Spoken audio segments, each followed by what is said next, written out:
提起为新生代艺术做出贡献的女星，你最先想到的会是谁呢？温碧霞，这位从贫民窟走出的最美妲己，用一部部作品在港片黄金时代刻下名字，又以一段25年零绯闻的婚姻活成了港圈最清醒的传奇。行走的丰腴美学，被164cm与 B85W58H85写就的不老传说。她的身材数据是所有资料都指向的同一组精确数字：164厘米，体重47千克。3枚 B85厘米 W58厘米 H85厘米，制组33/23/33英寸的数据，勾勒出一具被造物主用黄金比例精心计算过的沙漏型躯体。它不是靠病态骨感博眼球的类型，而是用紧致流畅的线条与恰到好处的体态，撑起了行走的丰腴美学6个字。穿上比基尼至泳池边零赘肉的美魔女，换上低 V 裙是红毯上不可一世的不老女神，颜值与反差。被海潮与妲己共同写就的行走的矛盾体，她是行走的矛盾体，拥有被观众称为最美妲己的精致美貌，却曾因经典的大尺度演出被推上舆论的风口浪尖。她的美貌是从苦难中淬炼出来的家里兄弟姐妹8个。她是老幺，5岁那年还差点被母亲卖掉换钱，17岁时拍《停不了的爱》，因无法接受大尺度戏份，她哭着拍完。1992年，《火玫瑰》里的欧阳海潮让她一炮而红。2001年，《封神榜》里的苏妲己让她成为一代人的童年阴影。清纯是她最无害的伪装，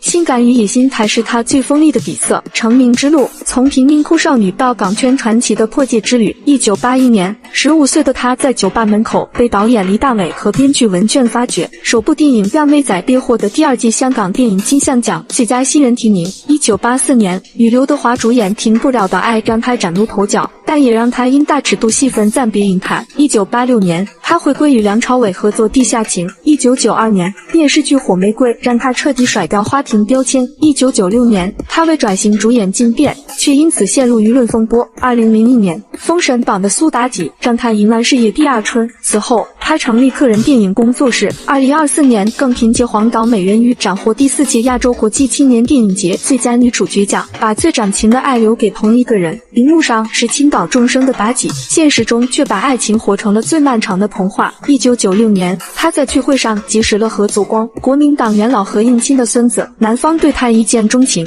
展开热烈追求。2000年10月1日，两人在泰国布吉举行婚礼。婚后，她选择丁克，没有生育自己的孩子，而是领养了一名孤儿。结婚25年，零绯闻，59岁的她依然保持着少女般的身材，用一段25年的婚姻向全世界证明真正的破戒，不是永远站在聚光灯下，而是有勇气在顶峰时转身，把余生都留给那个让你安心做自己的人。